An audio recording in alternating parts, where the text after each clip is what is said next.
دین اسلام نے الحمدللہ ہر موقع پر چاہے وہ گھریلو جو ہے نا وہ زندگی ہو، چاہے وہ باہر کی زندگی ہو، جو سی بھی زندگی ہو، چاہے ہمارے کاروباری حالات ہوں، چاہے ہماری معاشرتی زندگی ہو، گھریلو زندگی ہو، اسلام الحمدللہ ہر جگہ پہ ہماری رہنمائی کرتا ہے۔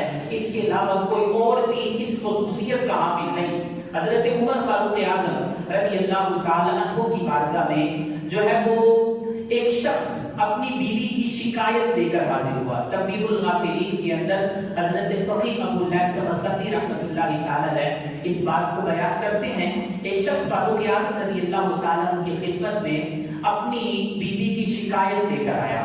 اب جب دروازے پہ پہنچا تو اس نے اندر دیکھا کہ فاروق اعظم اور ان کی جو زوجہ حضرت ام کلثوم رضی اللہ عنہا ہیں، ان کا بھی آپس میں کچھ معاملہ چل رہا ہے۔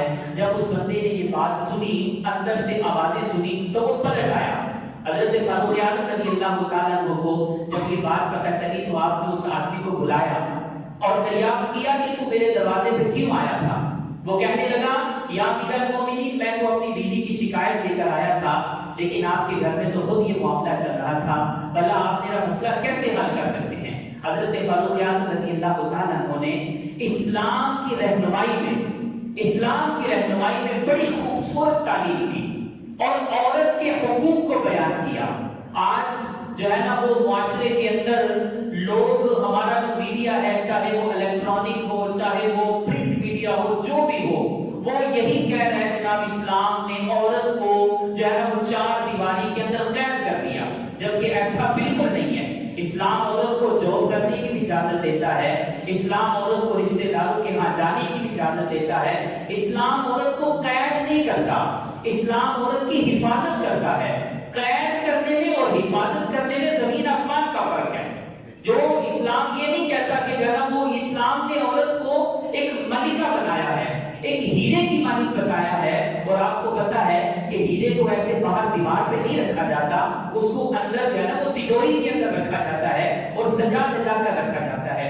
اسلام یہ کہتا ہے کہ عورت گھر کی ملکہ ہے، اسلام یہ کہتا ہے کہ عورت معاشرے کی ملکہ ہے اور اس کو ہر اہل گہرے کے سامنے ظاہر نہیں ہونا چاہیے۔ فاروق اعظم رضی اللہ تعالیٰ عنہ کی بات میں عرض کر رہا تھا، وہ برداشت کرنے لگا، یا امیر المومنین، میں تو آپ کی خدمت میں آیا تھا اپنی شکایت دے کر، لیکن آپ کے گھر میں خود ایسا معاملہ ہے۔ حضرت فاروق اعظم رضی اللہ تعالیٰ عنہ نے اس سے ارشاد فرمایا کہ میری بیوی کے مجھ پر چند حقوق ہیں، چند رائٹس ہیں۔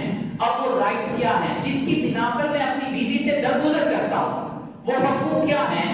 وہ حقوق یہ ہے کہ یہی وہ ذات ہے، یہی وہ عورت ہے جس کی وجہ سے میں حرام سے بچ جاتا ہوں، تسکین نفس کر لیتا ہوں اس کے ساتھ، اور اس طرح میں حرام کام کی طرف مبتلا نہیں ہوتا۔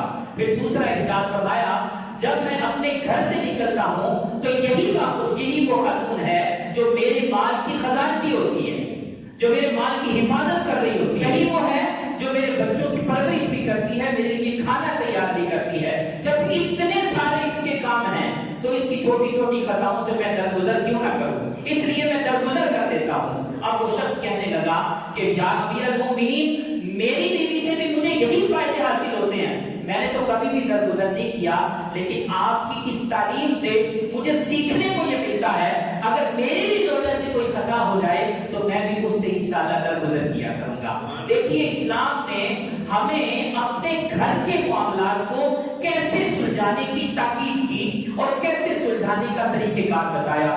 میاں بیوی ہوتے ہیں، آپس میں جب کلش ہو جاتی ہے، آپس میں جو ہے نا رنجش ہو جاتی ہے، ظاہر سی بات ہے جب ایک جگہ پہ رہنا ہے اور زندگی بھر کا ساتھ ہے، اب جو ہے نا وہ جو ناعلم لوگ ہوتے ہیں، جو مطلب کہ اسلام کو صحیح سمجھتے نہیں ہیں، اسلام کی تعلیمات کو جاننے کی کوشش نہیں کرتے، وہ فوراً جب تھوڑی سی عورت کی طرف سے کمپلین آئی فوراً 1 2 3 کر دیا اور اس کو فارغ کر دیا۔ حالانکہ یہ جو جھگڑا ہے اس کا حل ہمیں قرآن دیتا ہے، 3 سے 4 حل ہمیں قرآن نے دیے ہیں۔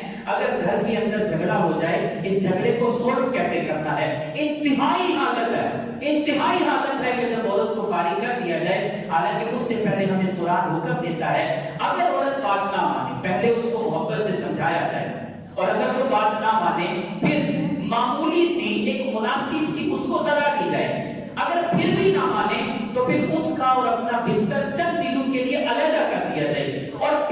عورت نہ مانے تو پھر جو ہے نا وہ آخری حد اسلام نے رکھی ہے.